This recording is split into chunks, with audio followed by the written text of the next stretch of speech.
recruiters love to buy stuff. We're magpies. We like to try all the shiny stuff. And if I think back to even a year ago when we were talking about AI, it was disruptive. That we all love that word, don't we? Disruptive. Oh my God, we all need to do this. It's like panic.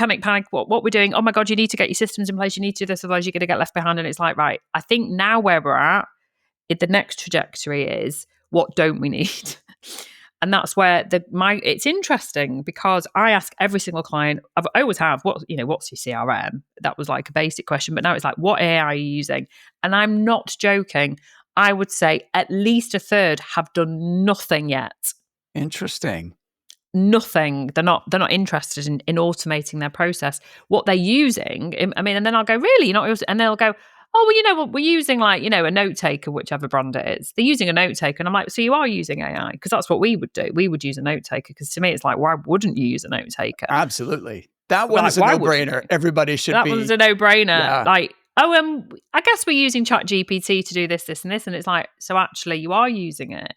But I think where there's, I guess the dichotomy is that where recruitment founders are almost flummoxed as to what the impact will be, for example, on their CRM, because a lot of people have got so much data. If they're a mature business, post 5 years, I would say, then that's quite daunting, that level of data migration, in terms of, how many companies we've spoken to, honestly, Mark, this year, who've just gone, we've got tens of thousands of candidates and the data is not relevant. And I'm like, I feel you, so I guess that comes down to how much data you put into your database. I don't want this to get really boring. So to answer your question, I think I need to keep it an agnostic answer, because it's all very new, as everything is in recruitment. You can't answer it with, like, what's the best commission scheme? It's like, it really depends on a million factors.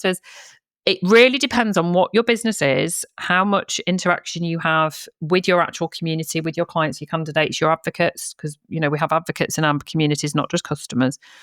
And for me, where I see AI now, genuinely, and I'm a massive fan. I don't know if you've ever read Yuval Harari. He wrote Sapiens, right?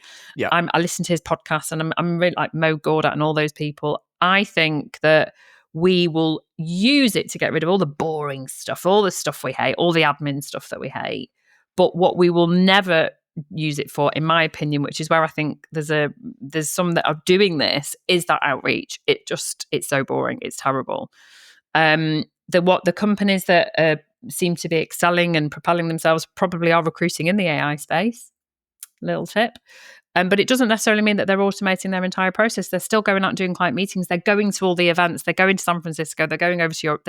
So actually, it's utilizing it, but not forgetting the human interaction. And my word of caution is, we can get so sold to that you end up having all these subscriptions. You're paying for all this stuff, and actually, are you using it? Because I'm guilty. I'm paying for so many things I don't use, Leisha. I know. So am I. Yeah. Exactly. I'm like, I sign up for a year because it's cheaper to sign up for a year, and then I'm like, I've not actually used it. And that's not just in business, that's generally. So that's the point, isn't it, Mark? So I think for me, I know you do have a lot of founders listening and leaders listening. Don't buy it unless you actually think you can utilize it. And for me, the AI should be the stuff that we do. It's the automation, it's all the note taking, it's the summaries, but don't lose the human interaction. You just can never do that. Why would you do this job if you wanted to do that?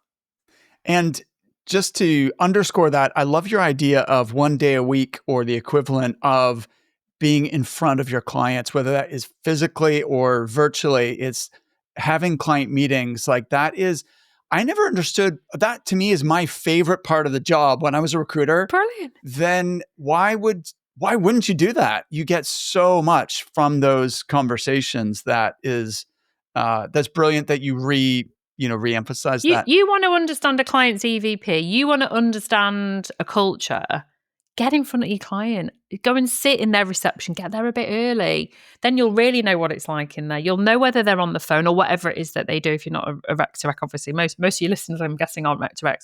Go and listen. Go and see, what their environment's like. Go and see the design studio. Whatever it is, because you will never forget that. Then I promise you, that level of intellectual property that will stay in your brain by physically being in that company, they will go right to the top. And no company's ever going to say no to seeing you.